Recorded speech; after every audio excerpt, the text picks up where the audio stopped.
note that this episode of Bits and Bricks contains instances of misuse of the LEGO trademark, which must always be used as an adjective and never a noun. As a reminder, it is never appropriate to refer to the company that designs and produces LEGO brand products as LEGO. Rather, the correct name for the company overall is the LEGO Group.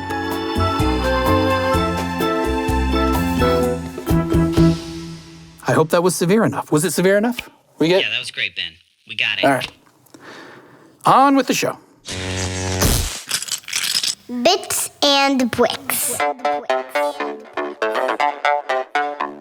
Welcome to Bits and Bricks, a podcast about all things LEGO games. I'm Ethan Vincent. And I'm Brian Crescenti. Together, we look back at the rich 25-year history of LEGO games, chat with early developers and seasoned studios who have all tackled the creation of video games for one of the most popular and respected toy companies in the world, the LEGO Group. And erase.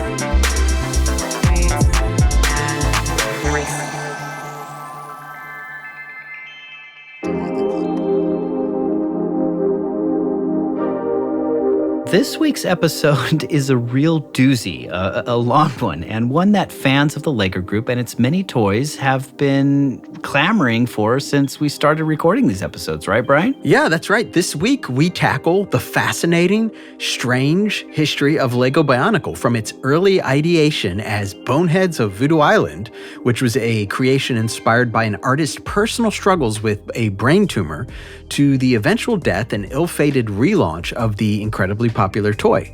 And through it all were, of course, the video games. Yes, the video games play an intriguing role in the history of Bionicle. Because the toys were conceived as a transmedia product, something meant to live in books, movies, websites, comics, and video games, digital play was an important aspect of the toy line. And of course, there's the mystery of the lost Bionicle game, how it was resurrected from the dead, and why fans are now working on their own take on a Bionicle video game. Now, it's important we note here that this isn't meant to be a deep dive into all 7 of the original Bionicle video games, or the 2 created for second-generation Bionicle. Instead, we've decided to focus specifically on the first game developed for consoles, LEGO Bionicle Quest for the Toa, and its never officially released sequel, LEGO Bionicle The Legend of Matanui. Like we said, there's a lot here, so buckle up and get ready for a heck of a ride.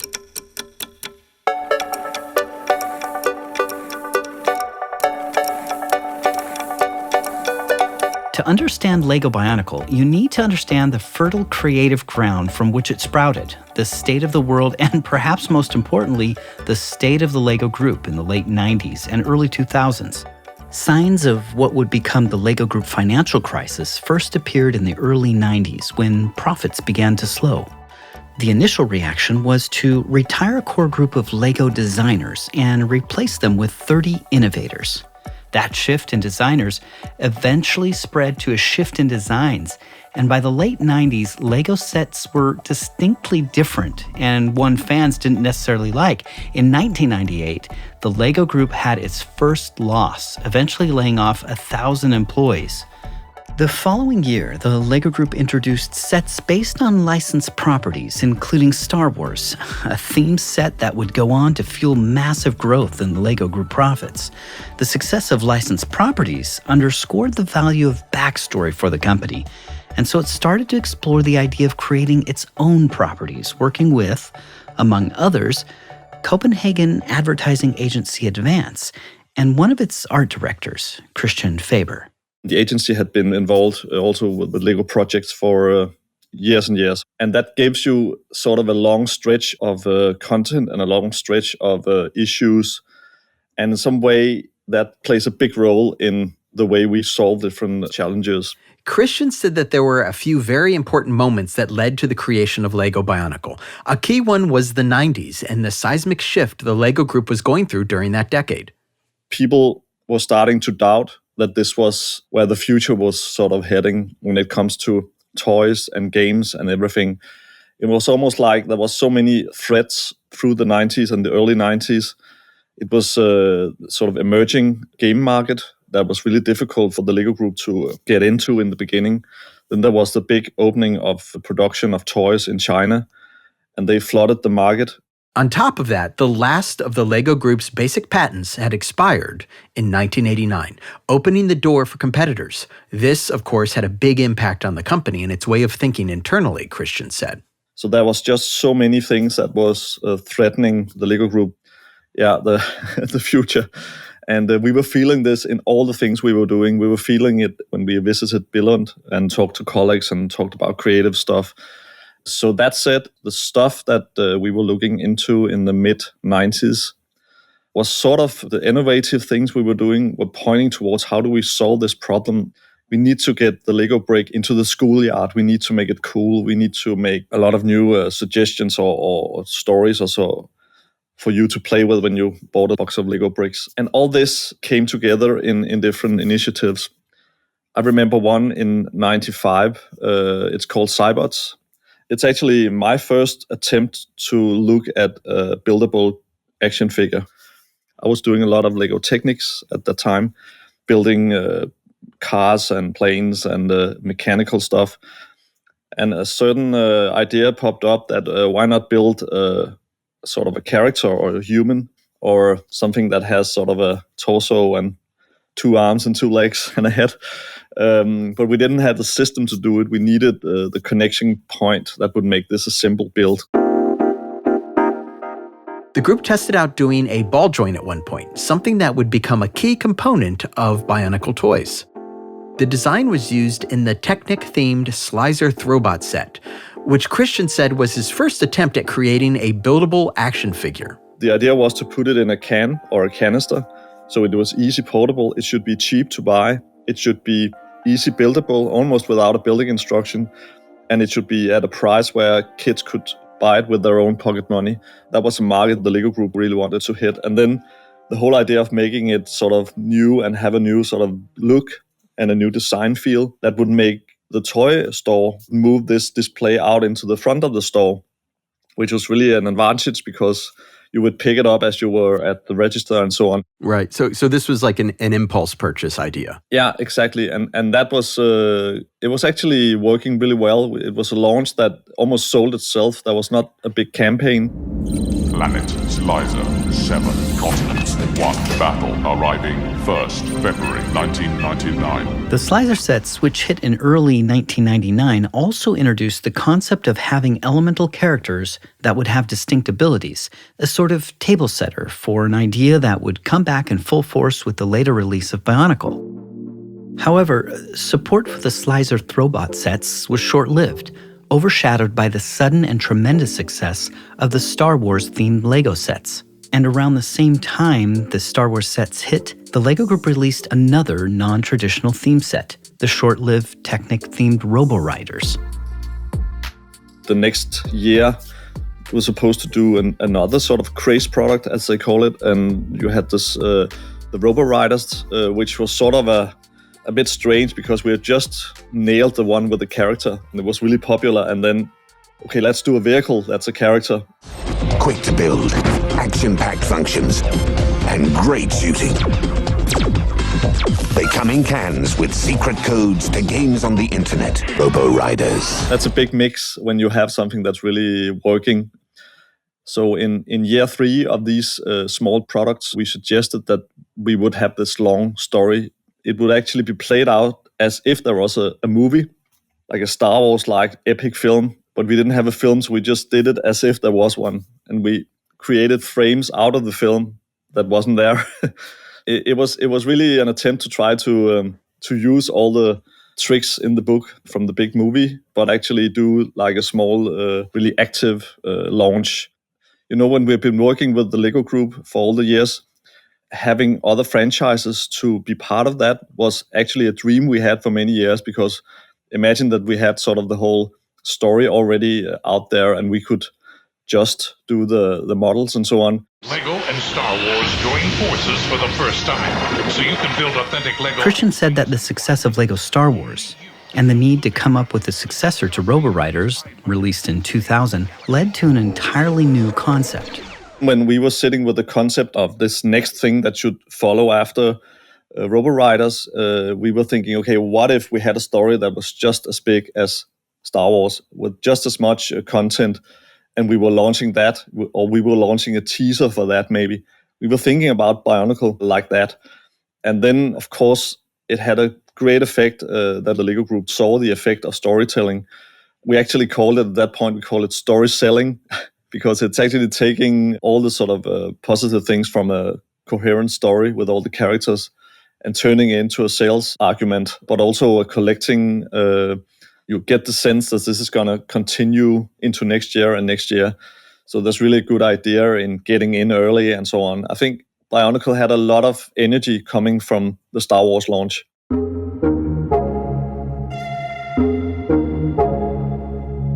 With the idea of creating a theme set built around a strong narrative that could last for years, the team set about coming up with what the toys would look like and what the story would be about. Hear Christian Faber again explaining. Slicer was really different from anything the LEGO Group had done before, and then Robo Riders was really different from Slicer. And then something had to come up that was really different from Robo Riders and Slicer. So it was almost like hunting the next big thing and so on. But actually going back to the character build and actually making it much more like a humanoid, where you could actually say, okay, there's a torso, there's legs and arms and a head, instead of trying to do creatures and so on. I think that was really, we haven't tried that out yet, sort of in a coherent way. So that was next on the list. A major inspiration for Bionicle's original concept came from a deeply personal part of Christian Faber's life. Back in 1986, when he was hired to work at the agency, he also discovered he had a benign brain tumor. He said he spent the next decade or so taking medication to treat the mass. Unfortunately, the treatment came with a lot of side effects.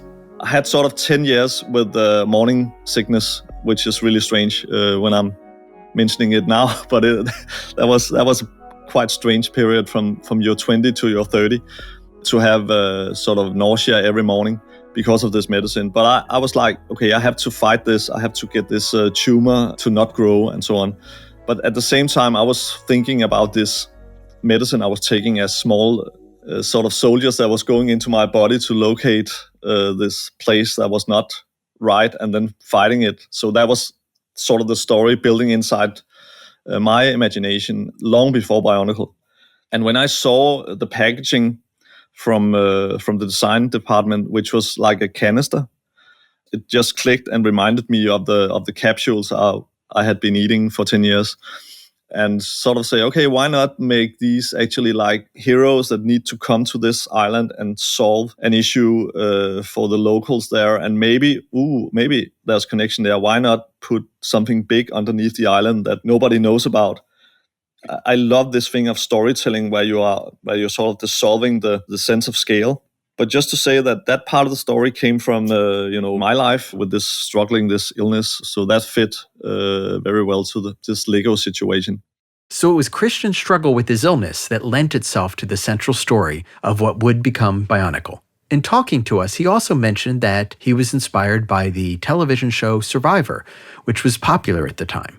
It was a show that had people dropped onto an isolated island struggling to survive. Originally, the Southern Ocean-themed toys were going to feature heads that would pop off of the figures when they were hit in the stomach. But Christian said that the concept tested poorly, so they needed to change it. Kids, it turned out, were worried about losing the heads. So instead, the characters were given tiki-like masks to wear, which could be collected. So suddenly we had this ecosystem of some heroes arriving that don't know what they have to do, but have to find out the truth about everything. This is Christian Faber speaking. And then you have these islanders that are telling them what they know, but that's not the truth. So it becomes this sort of epic battle between what you know and what you don't know, and also between good and bad in biology, because we have always been struggling with the Lego system that you have to break stuff down to build something new. And when you look at biology, that's how things work. So it's actually becoming something that you can play with, that you both have a dark side, breaking things down, but it's actually a good side because it's giving you stuff to build something new. And that whole notion also became the logo, the almost yin and yang logo of the Bionicle, because that's the thing that everything is in a circle or a spiral when it comes to evolution. Also when it comes to robots, I think that sort of fits into this sort of legend. While the look of the humanoid toys and the basic story were coming together, the name still hadn't been nailed down. Instead, the theme was called Boneheads of the Voodoo Island. I was looking at the Star Wars logo and looking at the name and saying, whoa, how do you make something as big as Star Wars? You have Star, which is far away, and then you have War, which is the most dramatic. So I knew we had to do a word that was beyond sort of the known stuff. We were thinking of Bionites. That was a name that was up. We also had both Before Man and After Man, which was a bit dramatic, but also leading to the thing that the robots, what will their role be in the future? Or maybe what was the role of them in the past if something came before. So all those ideas came into how do we do this big legend that really has a lot of baggage that we could dig into. So the name needed to be something that was not ordinary. So Bionicle came out of Biological Chronicle, which basically the whole thing is, it's a chronicle about biology and the way biology sort of breaks things down to build something new and so on. So I remember suggesting the name at a meeting and having sort of drawn it on a piece of paper and not thinking, I was thinking this is going to be a big fight, but I still believe that is something that we can actually make into something new because nobody knows what this is, and that's actually an advantage, I think. But the strange thing was in the meeting that everybody just liked it. It was like, that sounds amazing, and I remember after the meeting, I went up and I bought the .com, Bionicle.com, I bought on my credit card because I thought I might as well lock this. Once the core ideas were locked down, the idea was passed from the advertising agency to the LEGO Group, who then sent out the pitch to a bunch of writers in hopes of finding some who could help fill out the backstory, the history, and set the tone for the narratively driven toy set. Christian said his group put together a pitch deck featuring a short description breaking down the backstory and including a lot of pencil drawings. The LEGO Group's Bob Thompson then combined them with myriad other pitches and sent them out to writers. Alastair Swinnterton said he was running a script writing company at the time when a book of pitches came through from the LEGO Group. They were a bunch of one-pagers, but Bionicle's pitch was 3 pages long. So he took that book and went down to the local pub with his team of writers to look them over. We literally went down the pub and shared them out. This thing that at that time was called Boneheads of Voodoo Island, a title that we had to keep secret for many years. Well, it had a sort of Easter Island feel to it. It was one of my pet subjects, was Easter Island. So I was very into the whole Polynesian mythology, and I thought I could bring some of that to it. So I rewrote what had been written and sent it back. I can't remember to this day how much of Boneheads remained and how much was mine. It was that, really. So we went from there. It was a bunch of characters who were on an island, not quite sure why they were there. And at that time, they were called names like Hook and Claw and what have you. I sort of Polynesianized all the names and created these heroes. Initially 4 heroes who were the classic earth, air, fire and water. And this sort of appealed. So I developed it further and gave it the bones of a new story and passed it backwards and forwards. A few months, about 6 months in the end, I think, before I actually ended up in Billund. That meeting in Billund happened in February of 2000. Alastair said that he and his business partner, Ken Anderson, were invited to discuss how to proceed with the story. Christian Faber from the ad agency Advance was there, as well as Eric Kramer, who would later become the product manager and marketing director for Bionicle. Alastair explains. But it turns out that they hadn't actually seen anything that I'd written. So I found myself in front of a whiteboard, re-pitching the whole thing at the room, which was a little scary, to say the least, with Christian at the back, with an early prototype of one of the Bionicle figures, which I still have. And it was only when I got onto the whole Polynesian aspect of it that Eric Kramer's eyes particularly lit up.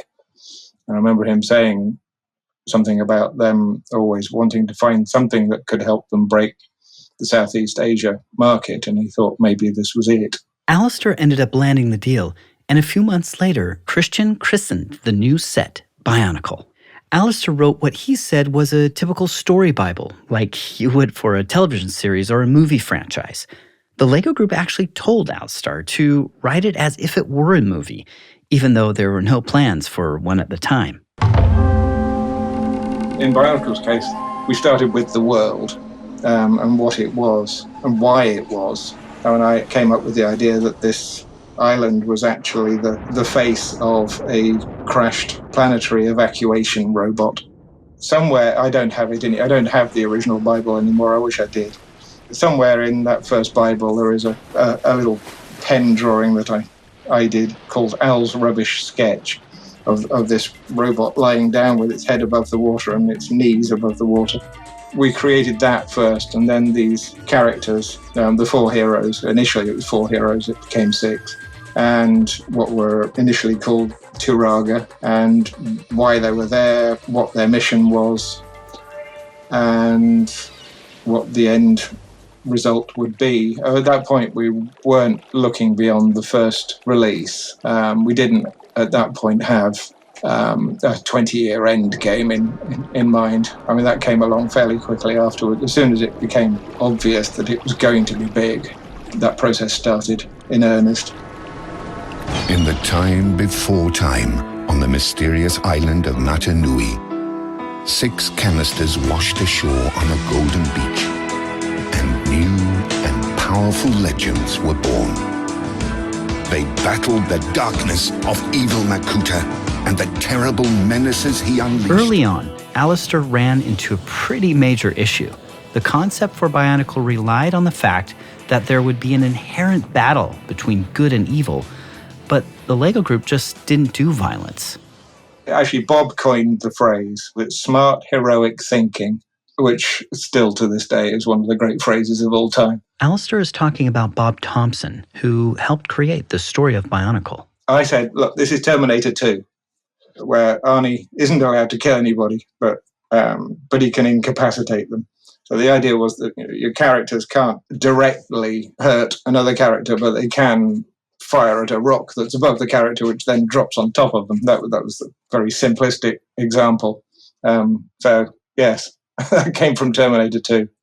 You have to understand, LEGO Group had not done anything like this before. So we were charting new waters very much and working things out as we went along. Obviously, once it did start becoming the success that it did become, then these things got easier and we got more leeway on that front. But no, I mean, the LEGO Group's philosophical ethos was absolutely always front and center and to be very much respected. Alastair said the LEGO Group had a very specific target in mind when it pushed to create what would become Bionicle, Pokémon. Well, it was the biggest global toy sensation in 97, certainly 98. And our goal was to be bigger than Pokemon. And in order to do that, you had to understand why Pokemon was so big, what it was that appealed to the kids who were buying this stuff.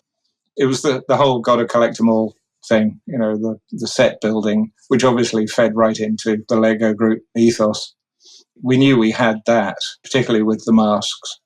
So we definitely fed off the success of Pokemon in order to not replicate it, but try and do it better. And I think we did ultimately. LEGO Bionicle had a limited launch in late 2000 and then went global on July 1st, 2001. Designed to be a transmedia product, the toy line was enhanced with a regularly updated interactive website, a run of comics that hit during the launch window, and plans for 2 video games. LEGO Bionicle Quest for the Toa, aimed for a fall 2001 release on the Game Boy Advance, and LEGO Bionicle The Legend of Matanui was planned for a release right after on Windows PC and potentially the GameCube. The games were being simultaneously developed by game studio Sapphire. One launched on time, but the other was killed off, despite being designed to tell the second half of a single cohesive story. Sapphire was founded in 1993 by Les Perdue and Charles Moore. In its early years, the studio worked on an eclectic mix of games, from James Bond 007 for the Game Boy and StarCraft Brood War on Windows PC to Billy Bob's Huntin' and Fishin' for the Game Boy Color, as well as the game Animaniacs 10-Pin Alley. Sapphire president Hal Rushton said Nintendo recommended the studio to the LEGO Group in early 2000, helping them land a deal to produce not one, but 2 Bionicle games. Jeff James, who was the producer on the games for the LEGO Group, said he visited with and emailed a number of potential developers as they tried to pin down who should work on the games.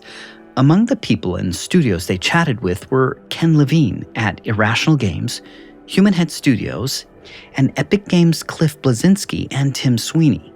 But ultimately, they settled on Sapphire because of the pre-existing relationship with Nintendo and the company's recommendation. I think, kind of from the outset, we really wanted to share the Bionicle story across multiple formats. Here, former producer Jeff James speaking.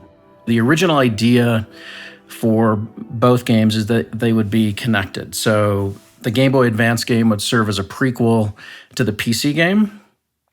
And so I worked very closely with other folks within the LEGO Bionicle team. Specifically, I worked quite a bit with Greg Farshtey, who authored a lot of Bionicle books. I believe he was doing the Bionicle comics at the time. And I worked closely with Greg to make sure that the PC game script, when the Toa met each other, there was some dialogue that passed between them, and we wanted to make sure that that dialogue kind of reflected the personalities of the Toa as Greg had kind of expressed them in the comic. And I think going into this, we were looking at Bionicle as being for a bit older audience. And if you look at, I remember looking at some of the key early visuals for Bionicle and some of the early treatments, and they were just, very breathtaking. It reminded me of, I think it was the Roger Dean artwork, very futuristic, very sci-fi, and really having a strong kind of an adventurous vibe to it.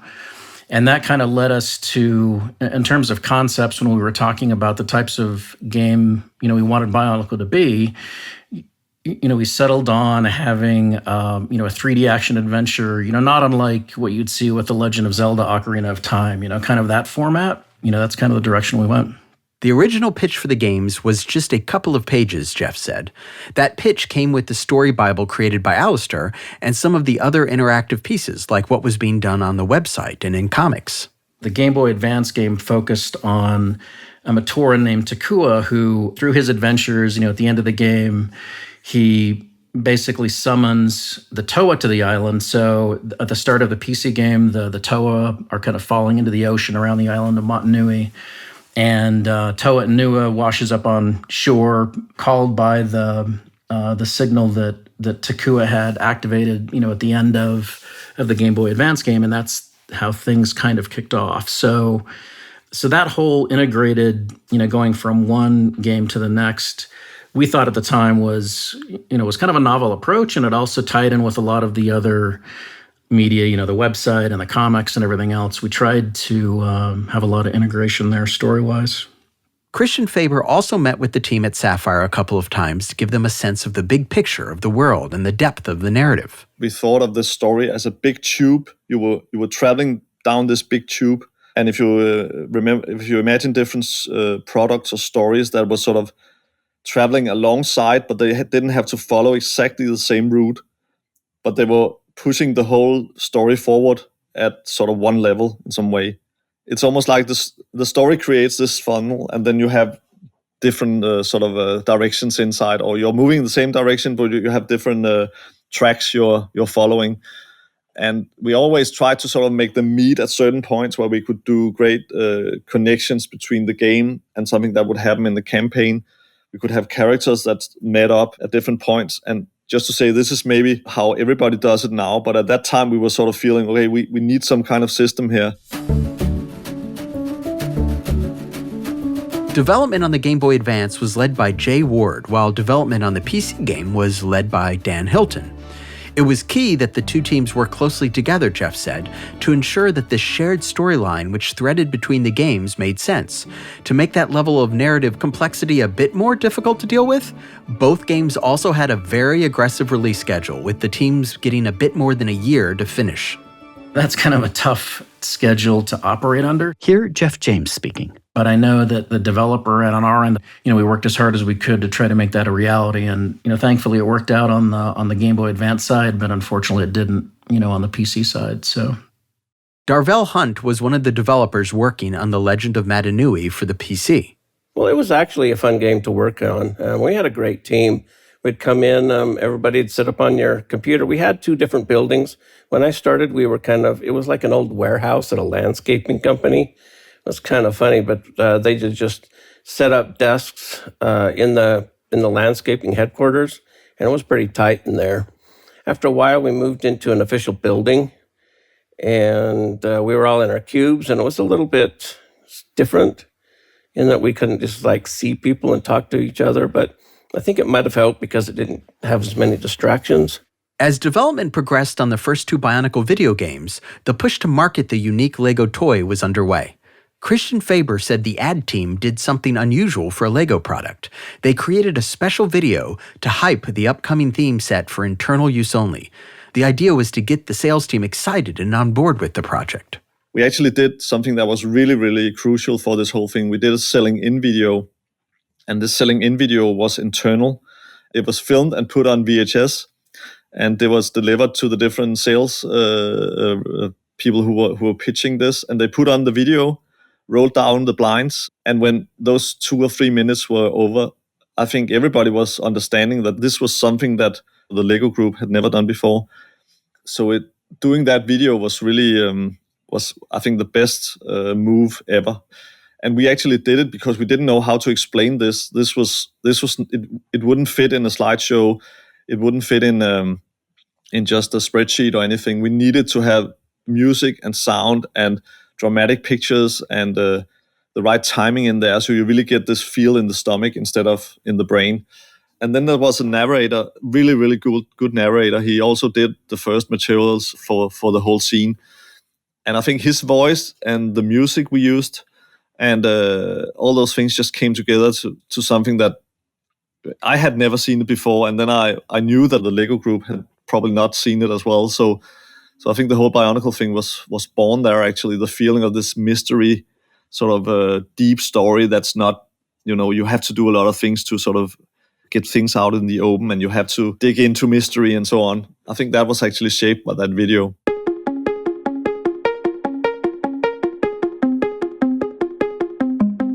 Despite the fact that Bionicle launched with so many different elements, Christian said the team working on it was actually very small, something that made him realize just how much a small dedicated team could pull off given the right support.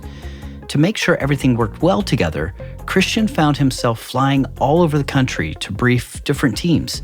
That included a trip to New York to brief the web team about the online game, and another to California to meet with DC Comics.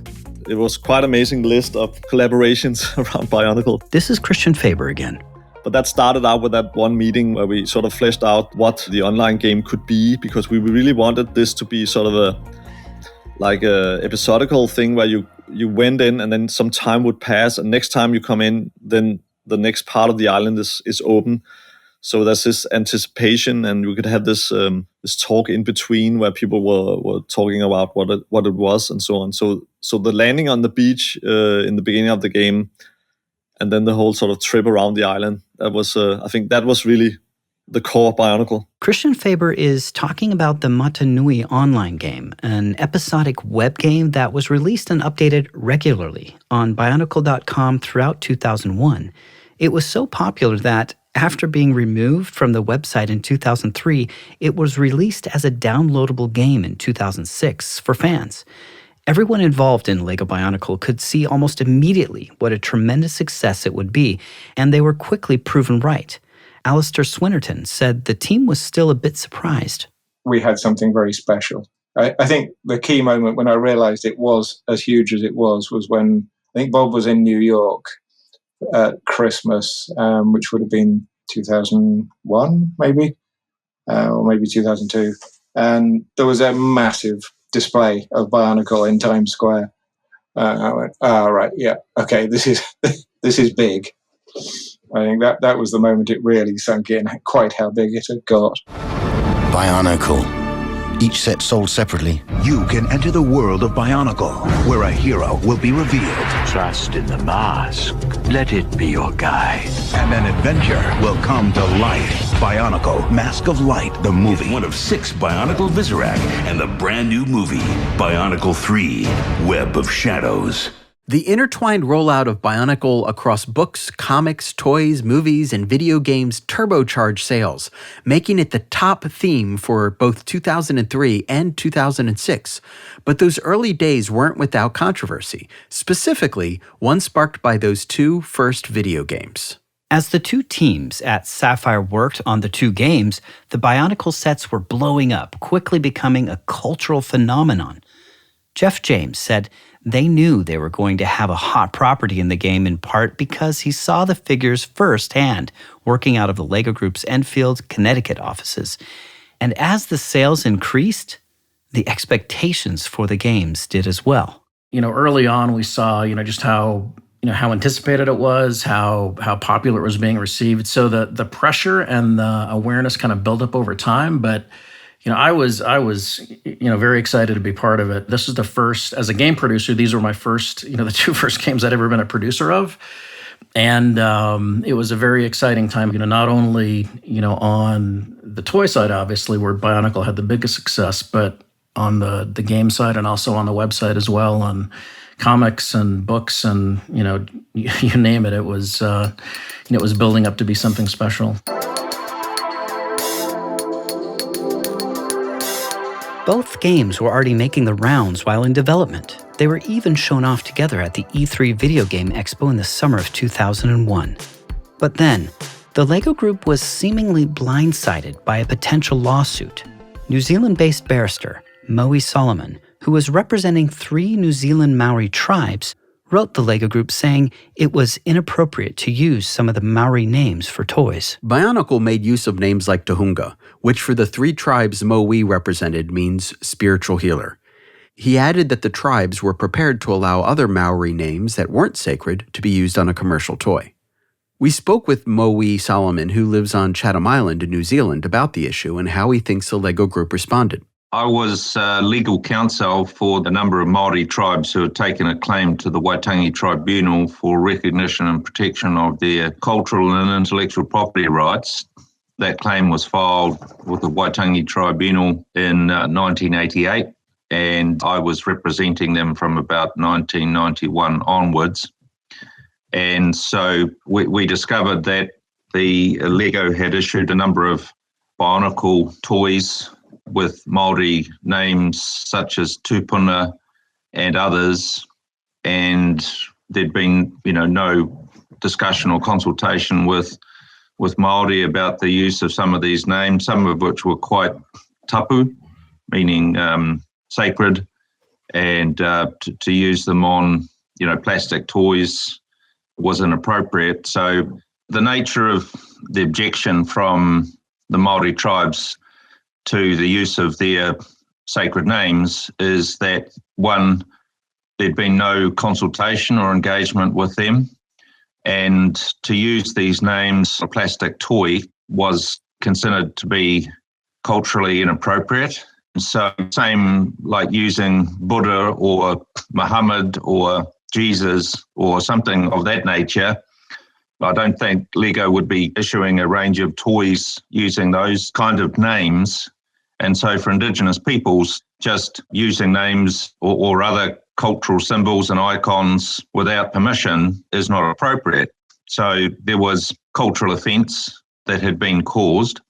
And so when I wrote to the company, I explained that this was the nature of the objection, but to engage with my clients, they would be prepared to discuss what other names could be used for any range of LEGO toys that they wanted to issue.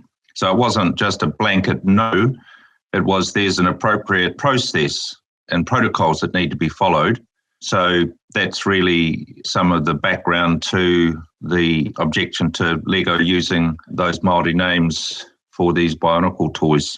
The initial response from the LEGO Group was to say that they weren't doing anything legally wrong and, as Moe Solomon puts it, implying that the toys were actually promoting the Maori language and use of names. My response was to write back to LEGO and state that whilst there may not be anything legally improper about this misappropriation of cultural names, it was morally and culturally offensive, and that LEGO, as a company which prides itself on having a social conscience and educating the youth of the world, I expected a more ethical approach to this matter, as opposed to receiving a letter from the lawyers indicating that they hadn't breached any local or international legal protocol.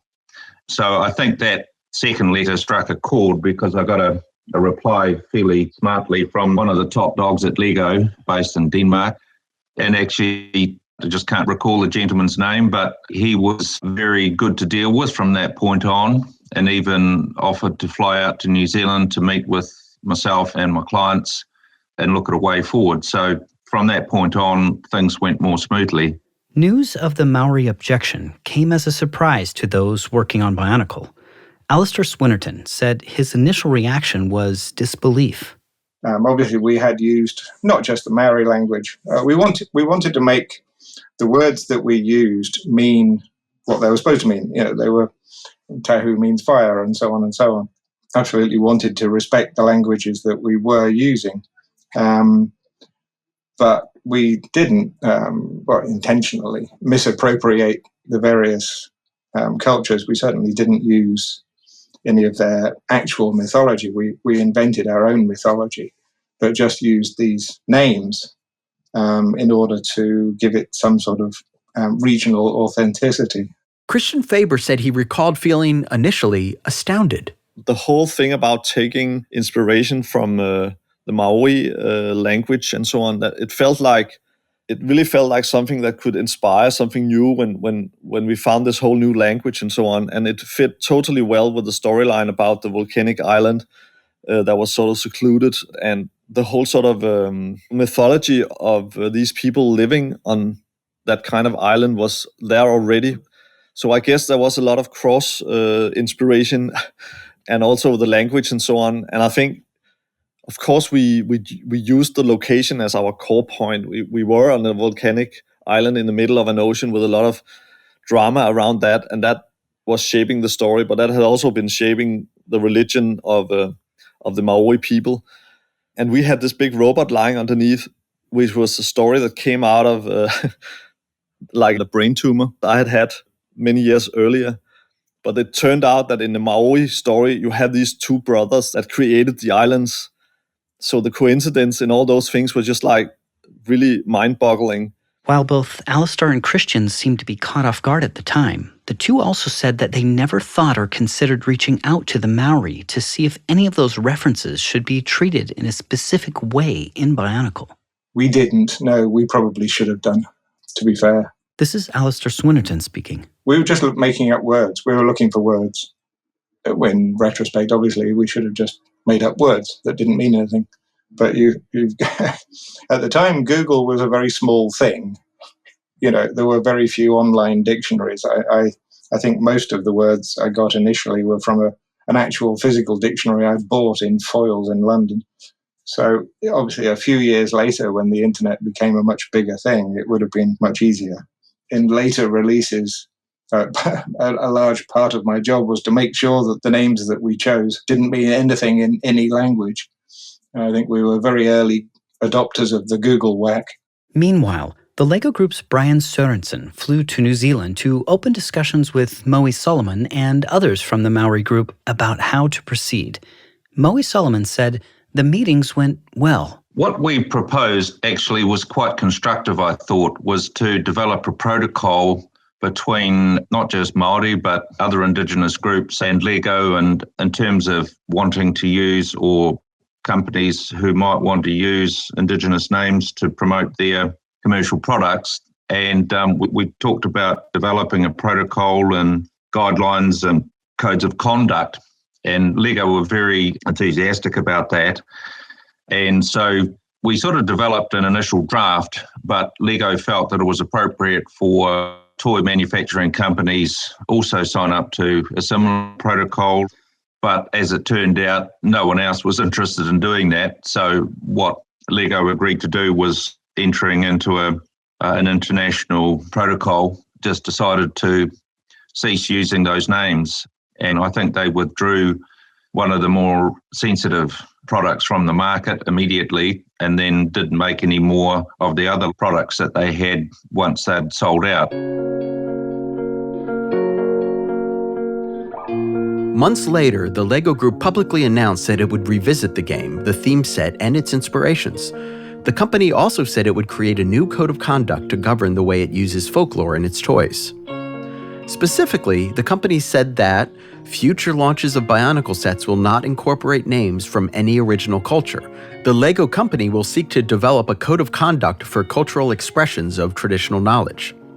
To handle the name changes, the LEGO Group created an in-fiction holiday for Bionicle called Naming Day, an event that allowed the company to change the name of a number of main characters, places, and people while addressing the change within the fiction of the universe.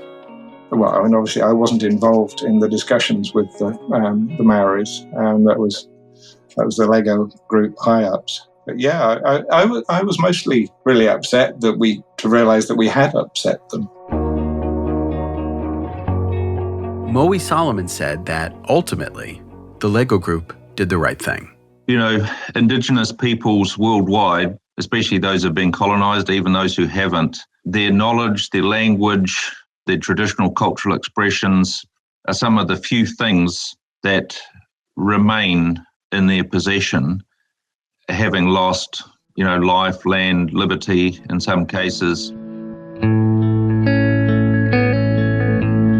And so, it would be a good thing if companies around the world, rather than seeing Indigenous cultures and traditional cultures like a big grab-a-bag of opportunity, that they took a step back and thought, well, look, if we want to use any aspect of that culture to promote the sale of their commercial products, they at least make an effort to contact the cultures concerned, to engage with them, to treat with them ethically and respectfully, and realise that there is an economic value to that knowledge and those cultural expressions, because let's face it, they wouldn't be wanting to use them if they didn't think there was some economic value. But it's not just around the economic value, it's about what's more important to the knowledge holders is the cultural and spiritual value of those meheki, or those treasures. And so any toy manufacturing company, or indeed any company out there, and there's a lot of them around the world, who, just regard Indigenous cultures as an opportunity and grab and take and misappropriate without any care or concern for the people themselves or their culture. So it's just I suppose it's a plea to make an effort to engage with the knowledge holders and the people concerned before you take any action of that nature. The decision to not incorporate specific names from the Maori culture had an immediate impact on the mostly complete games. Jeff James explains. Well, I know that for both the PC game and the Game Boy Advance game, obviously the biggest and the most immediate change was some of the terms that we used in the game. Some of the characters in the game, if I recall, were called Tohunga, but we actually changed those to Matoran to be respectful of the culture, after that controversy had arisen. And I know that most of the changes were related to text changes. And as far as development itself, I can't recall that, that particular issue caused too much of a development, change or headache beyond just thoroughly going through and editing scripts and making sure that we removed the terms that we needed to. That was probably the biggest, was mainly on the text side. The first of the two games, LEGO Bionicle Tales of the Tohunga, was renamed to LEGO Bionicle Quest for the Toa and released globally on October 2nd, 2001. But the story-ending sequel, due out for Windows PC, was cancelled. The decision to kill the game, which was set for a December release, came as a big surprise to everyone involved. Even externally, it seemed quite sudden, in part due to the extensive marketing the game received. The release date had been announced in a Bionicle comic, and a cutscene for the game was packaged on a CD-ROM disc and put in boxes of Cheerios. There was even a call for public beta testers. Darvell Hunt, who had been working on the game for months, said things at the studio weren't going well in the lead-up to the cancellation. Well, we were behind the whole time. Not really that far, but starting probably around March of 2001, just coming into summer, March or April, the team had been asked to come in evenings and work. So we were working probably 70-hour work weeks all that summer. They would cater food, and we'd have dinner there. We would be working at least 12-hour days, sometimes more. And I did know that they were having some financial difficulties. We were actually a little bit behind in payroll as well. So it was a high-stress time, 70-hour work weeks, and some points no pay for a couple weeks. So it was definitely a stressful time. By that fall, Game Studio Sapphire started giving physical paychecks to its employees, telling them when it was okay to cash them. And eventually, Darvell said, the company stopped paying employees altogether. Then, on October 10th, a bit more than a week after the release of the first Bionicle game, Darvell came into work and was told that the studio was letting some people go. By this point, Darvell and his coworkers hadn't been paid in more than a month. And I heard from my lead, I believe it was, that they were letting some people go. And it's like, wow, that's really weird. I wonder why. We were just kind of joking about it and just kind of, just having a conversation about trying to figure out what's going on. And I think it was my lead's boss came to me, and he said he wanted to talk to me. So at that point, I knew something was up, and I said something like, oh, I guess I'm one of them, and kind of laughed at it. And the friends I had there, I guess they kind of forced a laugh, but I don't think they thought it was very funny, as I didn't. So they just walked me into a room and said that the game had been canceled and that they had to let go a lot of people, and I had been hired for the Bionicle game. So at that point, they just didn't have the funds to keep me on board. So that was my last day. To this day, Darvell isn't sure why the game was shut down, but he's heard plenty of rumors, including blaming a shift in management at the LEGO Group, the fact that in the wake of the 9/11 attacks, the LEGO Group didn't have the stomach for a game featuring any violence. He also believes Sapphire's financial struggles, the company would eventually shut down in 2007, played a significant role. Jeff James said he believes it was mostly due to some significant shifts at the LEGO Group, specifically at LEGO Media International. Around that time, LMI was renamed LEGO Software, and new people were brought in to reassess and run things.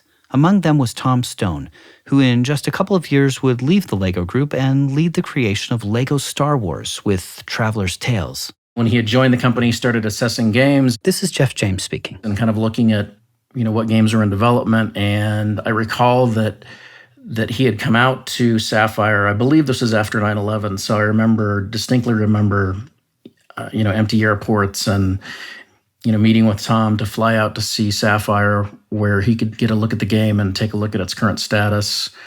And I know that we had done some kid testing. Tom was keen on focusing the game on young gamers and making sure they had a quality experience. So, we spent a day or two at Sapphire. I think we had done some testing with kids. After that, I guess it was, I can't remember exactly, but I think it was a few weeks after that is when the decision was made to cancel the game. But, from my perspective, the single biggest reason was, we were under a very aggressive time frame for development. And, everyone I work with Sapphire was, they're just a great group of guys, and they really did amazing work. When you look at the time we had and the amount of work that needed to be done and the amount of polish that needed to be done, that was one aspect. The other aspect is I know we had some issues with 3D card compatibility. And this is another area where I think we were kind of pushing the envelope. And if you go back in time, to 2001 or so, not many people had a PC with a decent 3D graphics card. And so, I can also categorically say that, at least from my experience, it had nothing to do with 9/11. It had nothing to do with the changes we had to make, related to the Maori controversy. It was pretty much, what I just mentioned. So at least what I recall.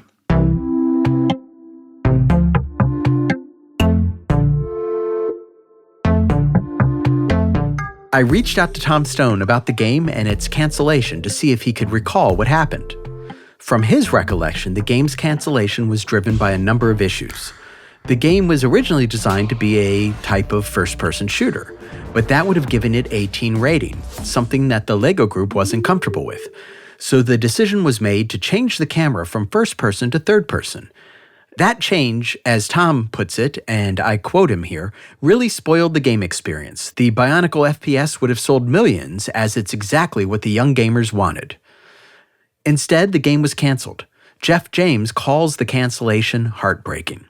We all desperately wanted this to work, and Sapphire worked really hard, and I know, I'm not as privy to the kind of went on at Sapphire internally, obviously, but, I know the team there and the company there was under a lot of stress, but, in my experience, everyone there was great to work with. They worked really, really hard, and it was, just disappointing for everyone involved that it turned out the way it did. So, there was some discussion about, yes, we've promoted this game really heavily. Fans are going to be disappointed, but one thing about LEGO that's always attracted me to the company is that it absolutely does place a really high importance on quality experience for kids, and in this case, that's ultimately what it boiled down to.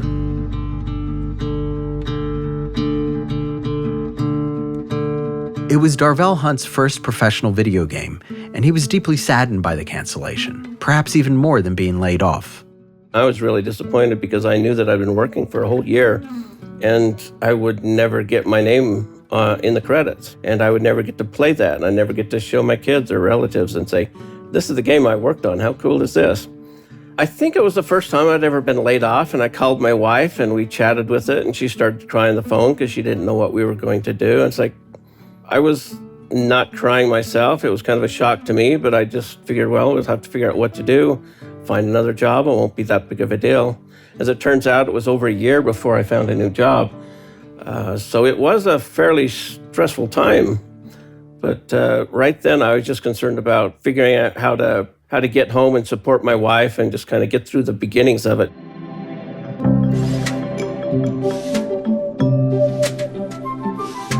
While the Bionicle theme set had a tremendous run that included about 70 books, more than 50 comics and graphic novels, 7 released video games, 4 films, a television show, a trading card game, and countless other toys, it eventually wrapped up in 2010. We reveal the big secret. This is Christian Faber again. And then we just leave it there, and people would be like, wow, they would start to tell their own stories about what this was and why and who and where and so on. So we felt it was a perfect story to kick off sort of the LEGO build afterwards, because people would have all those bricks and they would be able to tell their own adventures from there on. Yeah, and then we had to restart with the desert story and rebirth of the legend and so on another planet. And it started already there to sort of say, well, now we are repeating ourselves in some way. And it was also the market that asked for the same thing again and again. So suddenly going from the position where we were surprising the market, then they started to ask us for stuff, which is, I think, not a good thing when you're not at the head of the ideas. But then, just 5 years later, in 2015, the LEGO Group decided it wanted to try and bring Bionicle back as a reboot of the original story. Christian Faber said he was originally involved in the reboot, but that things just didn't work out. I started out doing some of the concept work and so on, and ideas for how the logo should look. But it really became clear that what I saw as possibility to continue this in a good way for, trying to tell the story that the fans would love didn't fit with the product tensions where, the whole idea about having continuous launches of products that are continuously changing and you continuously have to tell new stories about every character. For me, it was like, let's be much more specific and focused on one character or one arc or something in this next part. And I think there was just a general feeling that this is going to be one big battle if we don't sort of cut corners or really cut the chase here. So I pulled myself out. Let's say that I stopped. Actually, right after that, I stopped at Advance because of a lot of different things when it came to creative freedom and so on. Yeah.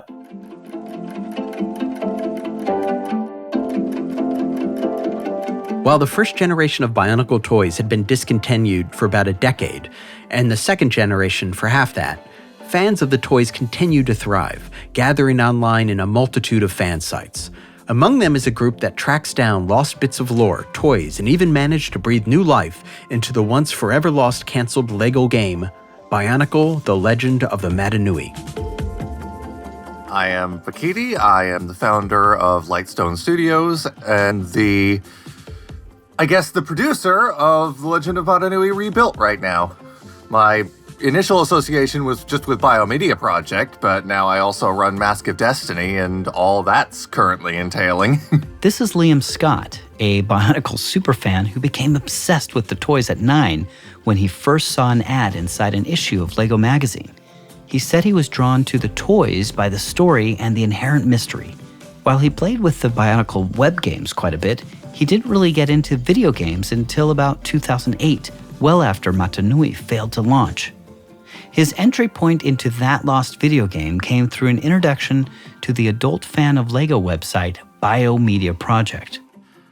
I was well into Bionicle and all of its digital media before that point, but it wasn't until I joined Biomedia Project that I really started hankering down and working on, various community projects.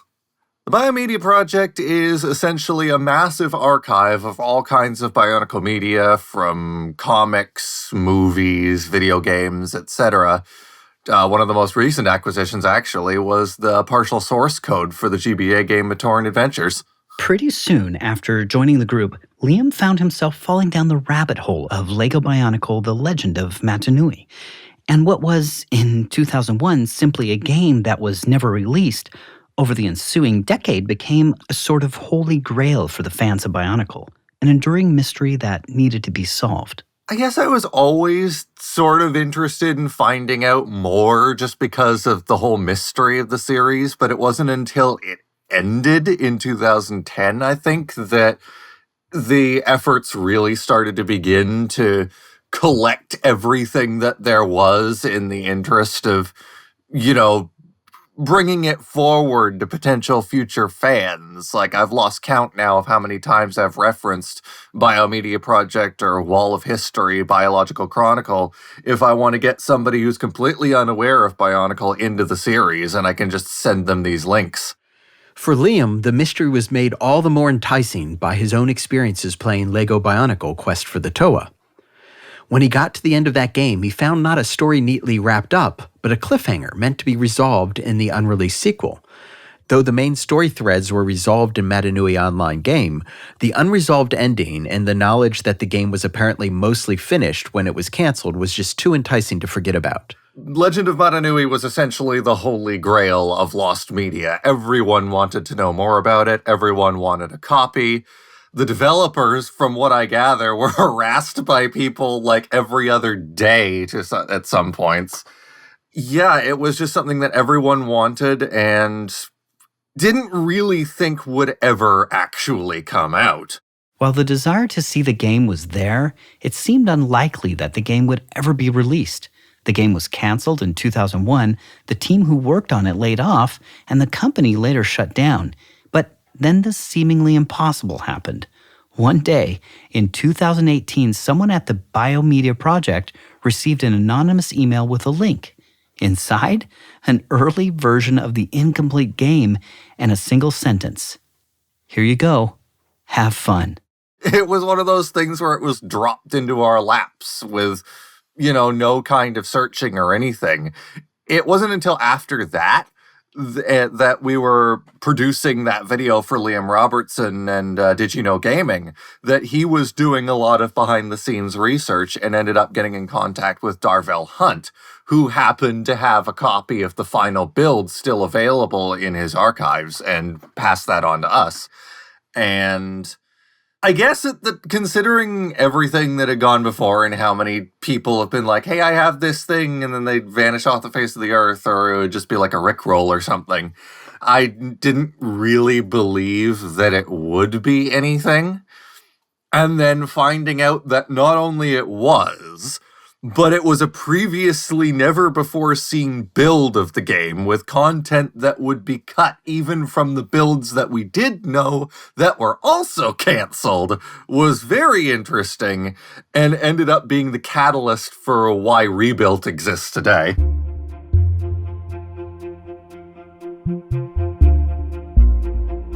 Armed now with 2 early builds of the game, an alpha and a beta, the fans set to work deciphering what they had and what to do with it.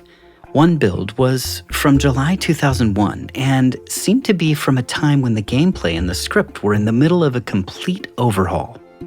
Aside from being a lot less finished in the final build, it was a lot less linear in progression, but most notably, the dialogue and the character interactions were a lot more in-depth, and it used a lot of words like tohunga, which were completely scrubbed from the final build. The final build, which most people know as the beta, this was from October 2001, which was, I believe, the last build of the code made by the developers before Sapphire was shut down. The intent had always been there just due to our nature at Biomedia Project of just like, if something is broken and we want people to be able to play it nicely, we work on fixing it. So we had already been in the process of doing that with the alpha for a couple of months when we got a hold of the beta, because there was about a 2-3 month period between the 2 builds being acquired while Liam was working on that video, the other Liam. And, I guess it wasn't until we got a hold of the beta and realized how much had changed, some of it not necessarily for the better in our eyes, that we thought, why don't we just use the tools that we've created so far to take the best parts of these 2 builds and make them into a completely new one. So in short order, the Biomedia Project went from having nothing from that legendary Lost game to having an alpha build and a beta build. The team put time into fixing up the alpha and beta builds of the game to make them playable and share with fans. That meant fixing bugs and doing some quality of life refinements. The real focus today, though, is on a version called Rebuilt, which combines the best elements of the alpha and the beta, and then layers in some new features. Rebuild is in development now by Lightstone Studio, which is run by Liam Scott. He said he formed the studio while trying to get the word out about the project on his YouTube channel, The Beaver House. Once word spread of the project, the Discord channel for the site jumped from 30 users to 900. So from that primordial soup of hundreds upon hundreds of people, some of the more talented individuals from places like Rock Raiders United came on board and decided to start brainstorming with others on, how we can reverse engineer this build of the game and see what we can actually do with it. And from there, our little team was formed, which was initially just, another subset of the Beaver House, but eventually did get a name as Lightstone, splitting from the Beaver House server last year, and now we have our own, and that's where things stand right now. Among the major issues the team faces in creating Rebuilt is a missing ending to the game. Neither the alpha nor the beta currently have a final boss fight, something that Liam says was clearly intended. Well, the ultimate goal for the game is to just finish as much of it as we possibly can. I would like to include the Makuta boss fight in that, but it's hard to say how long that's going to take, especially with the pandemic and how much that is, hurt morale sometimes. But as far as the studio goes, I would like to make original games after we're done with this, and we do have some that I can't really talk about on the idea board, but other than that, it's kind of up in the air at the moment, really. Liam Scott and Lightstone Studios aren't the only people giving modern fans of Bionicle something to look forward to. Bionicle, Quest for Matanui, not to be confused with the never-released LEGO Bionicle The Legend of the Matanui, is a fan-created game in development by Craney Creations. The open-world action role-playing mod of StarCraft 2 is meant to retell the original story of Bionicle. The first trailer for the game hit in 2020, wowing fans of the franchise and gamers alike. Subsequent videos shows a beautifully crafted game played from a third-person perspective with a deep level of Bionicle aesthetic. LEGO Games has been speaking with Craney Creations about the title and say they see it as an exciting opportunity to add new ways to engage with the LEGO brick. Born of a desire to create its own sort of Star Wars, LEGO Bionicle went on to become a huge success. And that was in large part thanks to the interactive nature of how the toys were rolled out and the story that was explored, said Christian Faber.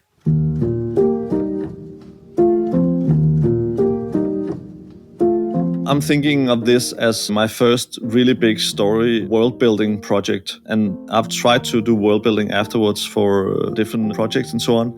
And I think you have to think of all the different parts of this as bricks in a puzzle. Some are big, some are small, but there's a lot of error in between them for your own storytelling as a fan. And of course, a game tends to be its own media almost that contains the whole thing. It's almost like a game you're entering when you're entering the product, because you have to figure out what fits there and how do I tell this story. So the whole campaign was a game. And then the game inside the game, I always feel that, the people who really understood Bionicle were almost taking the journey alongside the Toa inside this world, which was something you had to investigate. You had to figure things out. It's almost like a puzzle game. And then you have this flex between action and construction. Action, construction, which is actually... It's a LEGO group term, which is called flow, where you are in a constant positive move, creative move from constructing something and then throwing it into action, seeing how it works and learning stuff and then going back into construction. And I think Bionicle is so perfect for this because you might discover something when you're playing with it, or you might discover that you don't want to play, you just want to build. And, this toy doesn't limit you in any way. You can have almost big battles with the epic scale, sort of morale and good versus evil. We created a world that they could inhabit as children. Here, Alastair Swinnterton speaking. We did create a universe with huge levels of backstory for the different characters that just resonated in the same way as Star Wars and currently the likes of Marvel and DC. It's the level of complexity, I think, that we invested into it that made it cool for them and continues to be. And I regularly get people messaging me on Twitter or emailing or whatever, asking about very minute details of things that I may or may not have written 20 years ago. I think we just got the formula right, as simple as that. We achieved what we set out to achieve. We created something like Star Wars and like Pokemon that wasn't either of them, and appealed to the imagination of the audience in the same way.